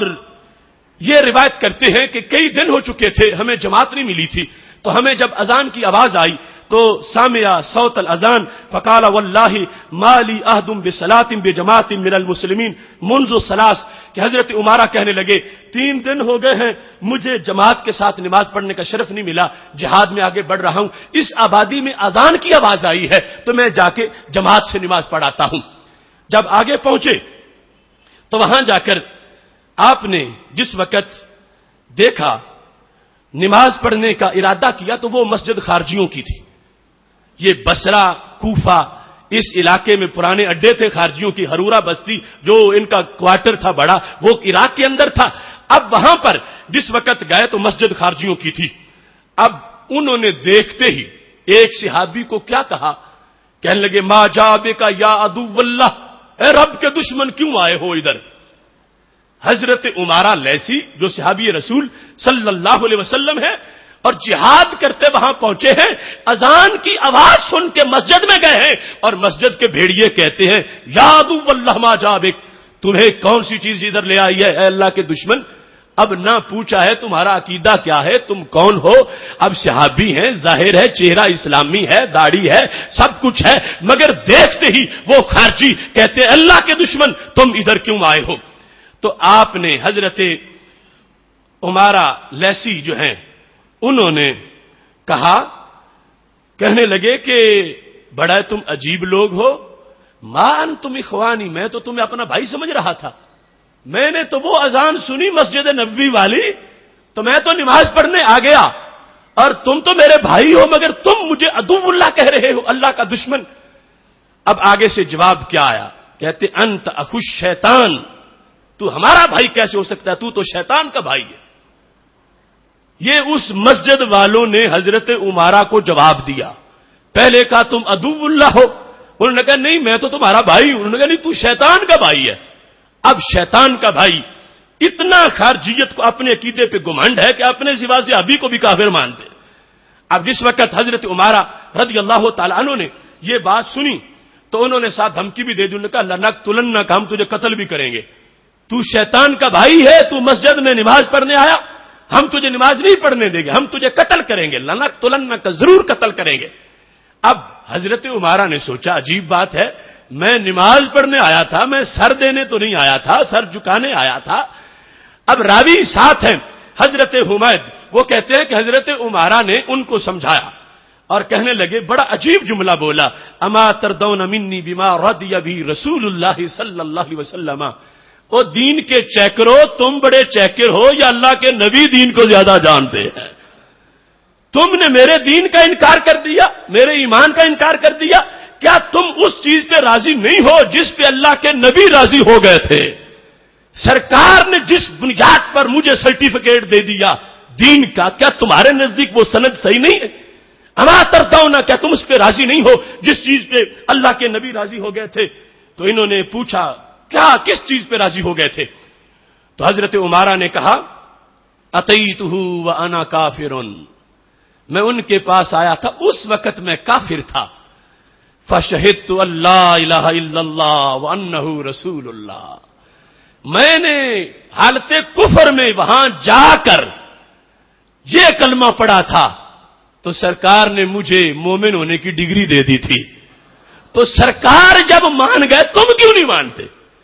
جو کلیئرنس سرکار دے چکے تم نے مجھے پھر کٹہرے میں کھڑا کیوں کر لیا؟ تم پھر یہاں تک اتر آئے کہ میرا سر اتارنے لگے ہو؟ میں نمازی، میں مومن، میں کلمہ گو، اب انہوں نے کہا جو کچھ بھی ہو، چونکہ ہمارا عقیدہ نہیں تمہارا، ہم اپنا عقیدہ رکھتے ہیں، ہم خارجی ہیں، اور تم اگرچہ اللہ کے نبی نے تمہارا کلمہ معتبر کیا، ہم نہیں معتبر سمجھتے اس کو معاذ اللہ۔ کیا کیا ان لوگوں نے؟ یہ کہنے کے بعد حضرت عمارہ رضی اللہ تعالیٰ عنہ کو شہید کر دیا۔ اب دیکھو یہ ہے صورتحال، آج کی یہ ہلاکتیں، آج کا یہ قتل، یہ تو وتیرہ ہے شروع سے، یہ تو ہے ہی یہی خارجیت اور یہی پس منظر ہے۔ اب دیکھو وہاں پر صحابی رسول صلی اللہ علیہ وسلم کتنی نرم بات کر کے ساری صورتحال کو واضح کر رہے ہیں، لیکن ان کے ایمان کو نہیں مانا گیا، ان کے دین کو نہیں مانا گیا، اور نماز پڑھنے گئے ہیں اور سر کٹا بیٹھے ہیں، شہید ہو گئے ہیں۔ کیوں؟ مسجد تھی خارجیوں کی، اور انہوں نے سید عالم صلی اللہ علیہ وسلم نے جو چیز قبول کر لیا، انہوں نے کہا ہم نہیں قبول کریں گے، ہم تیرے دین کو دین نہیں سمجھتے، اپنے سوا سب کے دین کا انکار، یہ ہے خارجیت۔ اس انکار پر آج یہ سب کچھ کیا جا رہا ہے، اپنے سوا سب کا دین کا انکار کر کے دکان پہ بیٹھا مسلمان ان کے نزدیک مومن نہیں رہا، اس ملک میں رستے پہ جاتا ہوا مسلمان ان کے نزدیک مومن نہیں رہا، منبر پہ بیٹھا ہوا مسلمان ان کے نزدیک مومن نہیں رہا۔ اس کو پہلے انہوں نے اپنا دین بنایا، پھر بعد میں قتل عام شروع کر دیا اور دھماکے اور خودکش حملے اور یہ ساری صورتحال، اور اس کو اپنا خانہ ساد شریعت کا نام دیا جا رہا ہے اور اس پر ایک دین کا کور چڑھایا جا رہا ہے۔ لیکن اب وہ ساری صورتحال عام انسان کے سامنے بھی آ گئی ہے، اسلحہ کس کا ہے، پیسہ کس کا ہے، ڈالر کس کے ہیں، کتنے یہودی ہیں، کتنے ہندو ساتھ ہیں، کہاں کہاں سے کیا کیا کچھ آیا ہوا ہے اور کیا صورتحال بنی ہوئی ہے۔ یہ خارجیت ہے جس نے سب کو اپنے پروں میں لیا ہوا ہے اور اپنی بدعقیدگی کو مکس کر کے کفر و یہود و حنود کے ساتھ آگے حق پرستوں، دین والوں اور امت مسلمہ کے لیے یہ ساری مصیبتیں کھڑی کی جا رہی ہیں۔ اس واسطے آج اپنے ماحول میں اس عہد کے ساتھ حق کو بیان کرو، حق پہنچاؤ اہل سنت کے عقیدے کو کہ یہی راستہ نجات کا ہے، امن کا ہے، یہی راستہ جو ہے صدق و صفا کا ہے اور یہی راستہ کربلا کا ہے۔ یہ شروع سے آنے والی حقیقت اہل سنت و جماعت ہے، اس کے ساتھ ٹکرانے والی خارجیت اور رافضیت ہے۔ شروع سے یہ مقابلہ ہوتا آیا ہے۔ اس سلسلہ میں ہمیں اپنے بدن کے 1000 ٹکڑے کروانا منظور ہے اور اس میں کوئی ہزیمت بھی نہیں ہوگی، اس میں شرمندگی بھی نہیں ہوگی، اس واسطے کہ جب سینے میں عقیدہ صفے والا ہے اور دین وہ کربلا والا ہے اور مذہب عرش عظیم سے اترا ہوا ہے اور لوح محفوظ کی صداقتیں سینے میں موجود ہیں۔ باقی ایمان قیمتی چیز ہے، جان قیمتی نہیں ہے۔ ایمان جب رب نے دیا، سلامتی دی، پختگی دی اور ایمان کی وہ حیثیت دی جس کا پس منظر وہاں اٹیچ ہے نبی علیہ الصلوۃ والسلام کے سینے کے ساتھ۔ اس کے سوا جو کچھ ہے وہ حفاظت ایمان کے لیے ہے۔ ہم حفاظت ایمان میں چلیں گے، جیئیں گے، بڑھیں گے، آگے گزریں گے، حق بات کہتے ہوئے انشاءاللہ اس وعدے کے مطابق جو روحوں نے رب سے کیا ہوا ہے آگے بڑھتے جائیں گے۔ لٹک جانا تو آتا ہے، اٹک جانا نہیں آتا، کسی کے روب سے پیچھے دبک جانا نہیں آتا۔ میں غنچہ ہوں جو کھل جائے نسیم ہر میں کعبہ میں، مجھے ایوان شاہی میں چٹک جانا نہیں آتا۔ گزر اوقات کر لیں گے کسی بھی پیڑ کے نیچے، مگر گستاخ بنگلے میں پھٹک جانا نہیں آتا۔ غلامان مجدد ہیں رضا کی فکر کے بیٹے، کسی کے دانے پانی پہ لپک جانا نہیں آتا۔ جلالی ہوں پلا ہوں وادی احرار بکھی میں، رزم گاہے حقیقت سے کھسک جانا نہیں آتا۔ یہ صورتحال انشاءاللہ ایک معاہدہ ہے روح کے ساتھ اور اللہ کی ذات اور گنبد خضرا کی ہریالی، سید عالم نور مجسم شفیع معظم صلی اللہ علیہ وسلم کی ذات اور نگاہ عنایت کے ساتھ اس واسطے انشاءاللہ قافلہ چلتا جائے گا۔ یہ زندگی یہ ادھار ہے، یہ اللہ کی دی ہوئی ہمارے پاس امانت ہے، ہم نے اس کا سودا کیا ہوا ہے، رب کے آگے بیچی ہوئی ہے۔ نہ بچا بچا کے تو رکھی سے، تیرا آئینہ ہے وہ آئینہ جو شکستہ ہو تو عزیز تر ہے نگاہ آئینہ ساز میں۔ اس واسطے حق کی حمایت، حق کی بات اور حق کی آواز کو پہنچانا یہ فرض بھی ہے، قرض بھی ہے۔ اللہ ہم سب کو اس قرض کی ادائیگی کی توفیق عطا فرمائے۔ وآخر دعوانا ان الحمد للہ رب العالمین۔